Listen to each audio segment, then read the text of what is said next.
নমস্কার,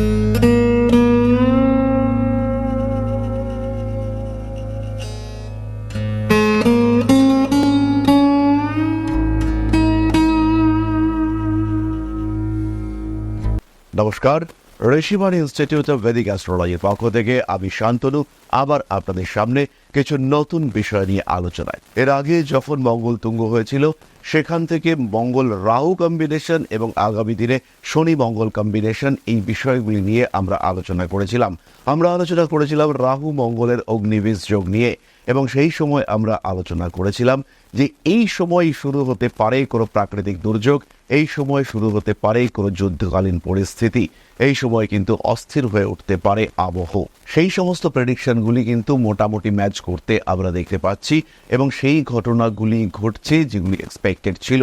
গ্রহরা কথা বলছে, ডিস্টারবেন্সেস এসেছে।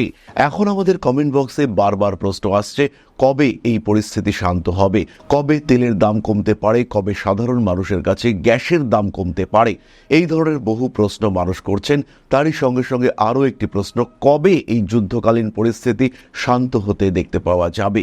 এই সমস্ত বিষয় নিয়ে আজকে আমাদের আলোচনার বিষয়বস্তু মান্ডেন অ্যাস্ট্রোলজি এবং হোরারি জ্যোতিষ, এবং তার মাধ্যমে আমরা খুঁজবার চেষ্টা করব আপনাদের প্রশ্নের উত্তর, অর্থাৎ কবে এই যুদ্ধ পরিস্থিতি শান্ত হতে পারে, কবে সাধারণ মানুষ স্বস্তির নিঃশ্বাস ফেলতে পারে, কবে আমরা একটু ভালো থাকতে পারি।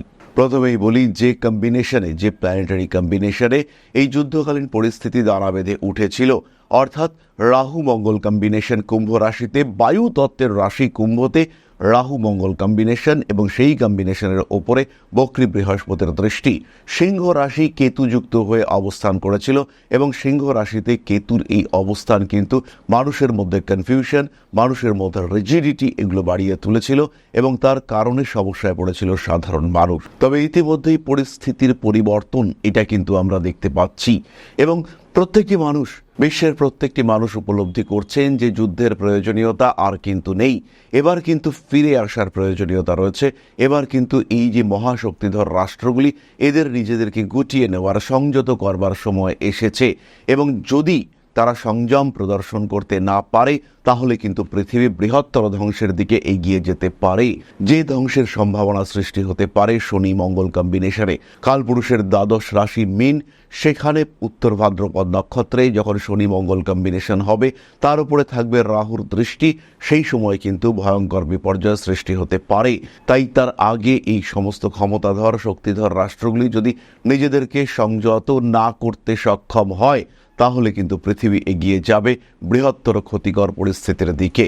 ইনফ্যাক্ট যদি এরা সংযত না হতে পারে, অর্থাৎ শনি মঙ্গল কম্বিনেশন সৃষ্টি হওয়ার আগে যদি এরা নিজেদেরকে নিয়ন্ত্রণ না করে, সেই ক্ষেত্রে কিন্তু বিধ্বংসী হামলা এবং অজ্ঞাত বিধ্বংসী হামলা, মানুষ জানতে পারছে না, সবাই জানছে কিন্তু কোনো প্রমাণ নেই কারা হামলা চালিয়েছে, কোথা থেকে হামলা চালিয়েছে। মারাত্মক বিধ্বংসী হামলা হতে পারে, এটা কিন্তু শনি মঙ্গল কম্বিনেশনে হতে পারে এবং 2রা এপ্রিলের পর থেকে এই হামলার মাত্রা সেটা কিন্তু বাড়বে। তবে 2রা এপ্রিলের আগে একটি বড় ইভেন্ট আমরা দেখতে পাবো। একটি ঘাতক নক্ষত্র পূর্ব ফাল্গুনি থেকে কেতু প্রবেশ করবে নিজের নক্ষত্র মঘায়। মঘা নক্ষত্র কিন্তু ভীষণ স্টেবল একটি নক্ষত্র। কেতুর নক্ষত্র হলেও মঘার স্টেবিলিটি, মঘার উজ্জ্বলতা, মঘার পজিটিভিটি কিন্তু অনেক অনেক বেশি। মঘা নক্ষত্র নির্দেশ করে প্রাসাদ, মঘা নক্ষত্র নির্দেশ করে অথরিটি। মঘা নক্ষত্রের যে সিম্বল সেটা হলো গিয়ে একটা বিশাল আকায় বাড়ি, যে বাড়ি থেকে রাজা রাজ্য শাসন করতে পারেন। এরকম একটি স্থিতিশীল শাসন প্রণালী, একটি শাসন ব্যবস্থা, একটি নিয়ন্ত্রিত অবস্থা, তাকে কিন্তু নির্দেশ করে মঘা নক্ষত্র। আর কেতু মানেই কাট, কেতু মানেই উঞ্জ, কেতু মানেই আঘাত, কেতু মানেই ধ্বংস। সেই কেতু সে কিন্তু অবস্থান করবে তার নিজের নক্ষত্রে। ফলে তার সংযত হওয়ার প্রচেষ্টা, অনিয়ন্ত্রণ থেকে চরম নিয়ন্ত্রণের দিকে এগিয়ে যাওয়ার প্রয়াস, এটা আমরা দেখতে পাবো 29 তারিখের পর থেকে। ইতিমধ্যেই নিয়ন্ত্রণ প্রক্রিয়া শুরু করেছেন দেবগুরু বৃহস্পতি। তিনি কিন্তু মিথুন রাশিতে, আরও একটি বায়ুতত্ত্বের রাশিতে তিনি কিন্তু মার্গী অবস্থা প্রাপ্ত হয়েছেন। তার এই মার্গী অবস্থা প্রাপ্ত হওয়া অর্থাৎ 11ই মার্চের পর থেকে যুদ্ধের ওপর বিভিন্ন দিক থেকে প্রেশার আসতে শুরু করেছে। বিভিন্ন খবর, বিভিন্ন পর্যালোচনা, এখান থেকে আমরা যেটা বুঝতে পারছি, আমেরিকা নিজেও বুঝতে পারছে যে এই যুদ্ধকে বেশি দিন টানা সঠিক হবে না। তারাও কিন্তু ফিরে আসার প্রচেষ্টা করছে। অন্যদিকে ইরান তারাও কিন্তু বেশ কিছু শর্ত নিয়ে আসার চেষ্টা করছে, যে শর্ত নিশ্চিত করবে তাদের ভবিষ্যৎ নিরাপত্তা। এবং এই পরিস্থিতিতে আটকা পড়ে রয়েছেন, বিপদে রয়েছেন হাজার হাজার লক্ষ লক্ষ মানুষ। এই যে পরিস্থিতি, এই হাজার হাজার লক্ষ লক্ষ মানুষের প্রার্থনা, তার সঙ্গে দেবগুরু বৃহস্পতির মার্গী হওয়া, এই সমস্ত কিছু মিলে কিন্তু এই যুদ্ধকালীন পরিস্থিতির ওপরে একটা অদ্ভুত নিয়ন্ত্রণ নিয়ে আসতে শুরু করেছে। যে নিয়ন্ত্রণ আমরা দেখতে পাবো 11 তারিখ থেকে অন্তত 10 দিন পরে, অর্থাৎ 19, 20, 21 মার্চ মাসের 19, 20, 21 এই সময় থেকেই কিন্তু আমরা উপলব্ধি করতে শুরু করব যে যুদ্ধ থামতে চলেছে। এই সময় থেকেই আমরা দেখতে পাবো সোনার দাম কমতে শুরু করেছে, পৃথিবীর স্থিতিশীলতা বাড়তে শুরু করেছে। এটাও কিন্তু আমরা এই সময় থেকেই উপলব্ধি করতে পারবো। দেবগুরু বৃহস্পতি তিনি কিন্তু অবস্থান করে রয়েছেন পুনর্বসু নক্ষত্রে। পুনর্বসু এই শব্দটির মধ্যেই কিন্তু লুকিয়ে রয়েছে একটি কথা, আবার স্থিত হও, পুনরায় বসতি স্থাপন করো, পুনরায় ঝামেলা, অশান্তি ইত্যাদি থেকে বেরিয়ে এসে আবার স্থিতিশীল হও। এই যে পুনর্বসু নক্ষত্রে দেবগুরু বৃহস্পতির অবস্থান ম্যাসিভ একটা পরিবর্তন নিয়ে আসবে এবং বেশ কিছু বড় চুক্তি স্বাক্ষরিত হওয়ার সম্ভাবনা রয়েছে। অতিচারী এই বৃহস্পতি, অত্যন্ত তীব্র অতিরিক্ত ফলদায়ী এই বৃহস্পতি, তিনি কিন্তু রাহুকে নিয়ন্ত্রণ করবেন। রাহু এবং কেতু যখনই নিয়ন্ত্রণে চলে আসবে তখনই কিন্তু এই সমস্ত আন্তঃরাষ্ট্রীয় পরিস্থিতি তার উপরে একটা নিয়ন্ত্রণ কাজ করতে আমরা দেখতে পাব। ফলে সুখের কথা, আশার কথা অবশ্যই আমাদের মনের মধ্যে আসতে পারে, স্থিতিশীলতা অবশ্যই আসতে চলেছে এবং সেই স্থিতিশীলতা আসতে কিন্তু আর খুব বেশি দেরি নেই। এক্সপেক্টেড 19 তারিখ থেকে 29 তারিখের মধ্যে স্থিতিশীলতা চলে আসবে এবং 29শে মার্চ কেতু প্রবেশ করবে তার নিজের নক্ষত্র মঘায়। মঘা নক্ষত্রের চতুর্থ চরণে কেতু অবস্থান করবে এবং নবাংশে এই চরণ কিন্তু অবস্থান করে কর্কট রাশিতে, অর্থাৎ কর্কটে আমরা নবাংশে কেতুকে দেখতে পাবো। এই সময় এই যে মঘা নক্ষত্রের চতুর্থ চরণে কেতুর প্রবেশ, এই সময় কিন্তু বাড়বে স্থিতিশীলতা, কারণ এই সময় কর্কট রাশি তিনি কিন্তু অ্যাক্টিভেটেড হবেন। দেবগুরু বৃহস্পতি কর্কটের দিকে এগিয়ে আসছেন, পুনর্বসু নক্ষত্রের প্রথম চরণে তার অবস্থান, এটাও কিন্তু ভীষণ ভীষণ পজিটিভ। পুনর্বসু নক্ষত্রের প্রথম চরণ অর্থাৎ তুলা থেকে তৃতীয় রাশি ধনু রাশিতে নবাংশে বৃহস্পতি অবস্থান করবেন। এই বৃহস্পতিও কিন্তু অত্যন্ত বলবান এবং কমান্ড এই বিষয়টিকে নিয়ন্ত্রণ করেন।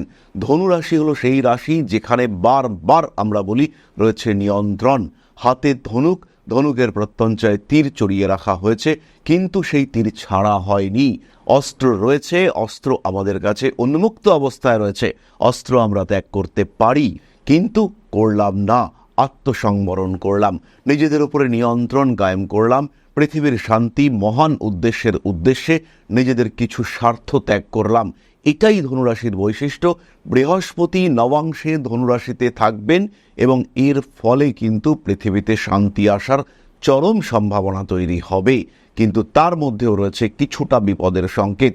যদি এই সময়ের মধ্যে অর্থাৎ 19 থেকে 29শে মার্চ আমরা আরও 4 দিনকে অ্যাড করতে পারি, 2রা এপ্রিল পর্যন্ত যদি এই যুদ্ধ বন্ধ না হয়, তাহলে কিন্তু আরও বিধ্বংসী রূপ দেখতে পাবে পৃথিবী। যুদ্ধের ভয়াবহতা কতটা মারাত্মক হতে পারে তার কিন্তু রূপ দেখতে পাবে। তাই প্রত্যেকটি মানুষের কাছে, ঈশ্বরের কাছে আমাদের এক এবং একমাত্র প্রার্থনা যে যুদ্ধ বন্ধ হোক, ফিরে আসুক বিশ্ব শান্তি, মানুষের মধ্যে শান্তি স্থিতি বজায় থাকুক এবং পৃথিবীর প্রত্যেকটি মানুষ প্রত্যেকটি ক্ষেত্রে ভালো থাকুক, সুস্থ থাকুক, ধীরে ধীরে সমৃদ্ধ হয়ে উঠুক, একটা উন্নতি আসুক সার্বিক মানব জগতের মধ্যে। সুতরাং আমরা যারা জ্যোতিষ শাস্ত্রের উপরে বিশ্বাস করি, এই শাস্ত্রের উপরে ভরসা রাখি, যারা বিশ্বাস নাও করি, প্রত্যেকেই আমরা চাইছি যে এই যুদ্ধকালীন পরিস্থিতি বন্ধ হোক। রান্নার গ্যাসের দাম বাড়ছে, ভবিষ্যতে আরও বাড়তে পারে। এর থেকেও বড় কথা হলো তৈরি হতে পারে ক্রাইসিস। এই যে অভাব, মানুষ রান্না করবে কি, খাবে কি, অর্থ দিয়েও তো তখন রান্নার ব্যবস্থা করা যাবে না। মানুষের যে সাধারণ দৈনন্দিন জীবনের বেসিক নিডস, সেটাও ফুলফিল হবে না। এই অবস্থা আমরা কেউ চাই না, পৃথিবীর কেউ আমরা চাই না। সুতরাং এই অবস্থা থেকে মুক্তি পাওয়ার উদ্দেশ্যে, মানুষের ভালো থাকার উদ্দেশ্যে পৃথিবীর প্রত্যেকটা শুভাকাঙ্ক্ষী মানুষ, সাধারণ মানুষ, জটিল বুদ্ধিসম্পন্ন মানুষ নয়, সাধারণ সুস্থ স্বাভাবিক মানসিকতা সম্পন্ন মানুষ, যারা একটু শান্তিতে শ্বাস নিয়ে বাঁচতে চাই, এত জটিল রাজনৈতিক পরিস্থিতি যাদের মাথার উপর দিয়ে যায়, সেই সমস্ত মানুষ আমরা প্রত্যেকেই চাইব প্রতি মুহূর্তে চাইব এই যুদ্ধ বন্ধ হোক। যাদের দেশে যুদ্ধ হচ্ছে, কোনো না কোনো মানুষ তো কষ্ট পাচ্ছে, কোনো না কোনো ক্ষেত্রে তো সমস্যা আসছে। যুদ্ধের মাধ্যমে উন্নতি হয়তো আসবে না। প্রত্যেকটি মানুষ, যারা উগ্রপন্থায় বিশ্বাসী, যারা মধ্যপন্থায় বিশ্বাসী, যারা নরমপন্থায় বিশ্বাসী, প্রত্যেকের কাছে, প্রত্যেকের হয়ে আমাদের অনুরোধ, এই যুদ্ধ বন্ধ হোক, সমস্ত রকমের হিংসাত্মক অ্যাক্টিভিটি বন্ধ হোক, মানুষ বাঁচুক ভ্রাতৃত্বের বন্ধনে, মানুষ বাঁচুক শান্তির আবহে। মা শ্রী শ্রী আদিশক্তি সকলের মঙ্গল করুন, শান্তি আসুক পৃথিবীতে, ভালো থাকুক সবাই। নমস্কার।